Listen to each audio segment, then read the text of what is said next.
Hi, I'm Olivia and I'm a senior at DeWitt, and I'm going to be reading A Christmas Carol. One Christmas Eve in old London town, Ebenezer Scrooge looked out with a frown. "Merry Christmas, Uncle," called his cheery nephew. "Come join in our festive dinner, won't you?" "Bah humbug," growled Scrooge, "'to Christmas Day." "What's merry about it? Now just go away."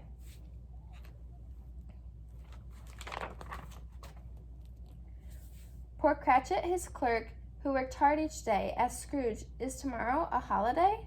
"I suppose you will want me to pay you as well," grumbled Scrooge, who was stingy, as you can tell. Scrooge hated Christmas because he was greedy. He felt no pity for the poor and the needy.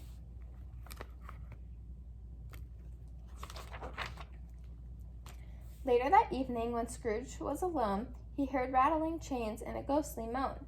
Then Scrooge saw poor Marley, who in happier days was Scrooge's partner with the same selfish ways. "Scrooge," wailed the ghost, "I've come to warn thee. Mend your greedy ways, or you'll end up like me." Deep in the night before Christmas Day, 3 spirits will come to show you the way. With that, Marley's ghost then started to fade, leaving Ebenezer Scrooge alone and afraid. Scrooge was dismayed as he crept into bed, but he drifted to sleep despite his great dread.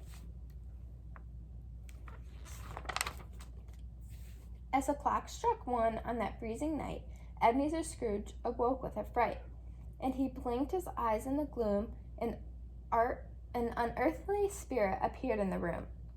"Follow me," it said, as Scrooge looked aghast. "I am the ghost of Christmas past." The ghost took Scrooge back to the Christmas of old, when Scrooge was warm-hearted, not sad and cold.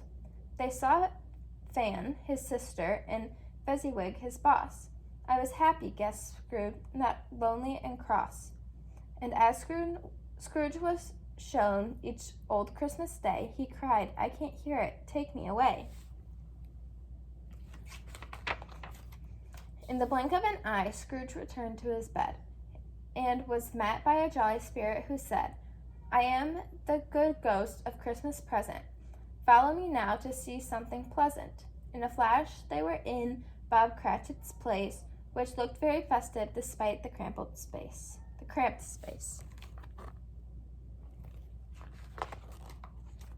Scrooge watched the Cratchits sit down to eat their small Christmas dinner, as if a great treat. "God bless us, everyone," Tiny Tim cried, as his family blessed him, smiling with pride. "Tiny Tim," said the spirit, "will always be lame, but he is still cheerful despite the great pain."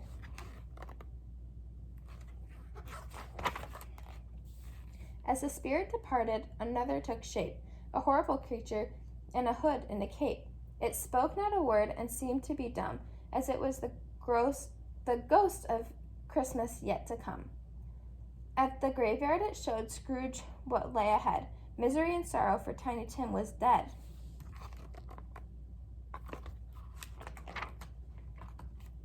Then Scrooge saw his own grave, unloved and unkept, alone in a cemetery where nobody wept. As they wandered the streets, he heard people say, "The old miser's gone, but who cares anyway?" As the ghost disappeared, Scrooge did something strange. He fell down and wept. "Now I know I must change."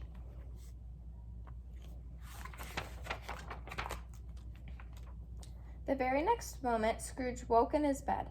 He raced to the window, then joyfully said, "I haven't heard Christmas. What wonderful fun!" "Merry Christmas," he called out to everyone. Then he stopped a small boy and asked humbly, "Please take this turkey to the Cratchit family."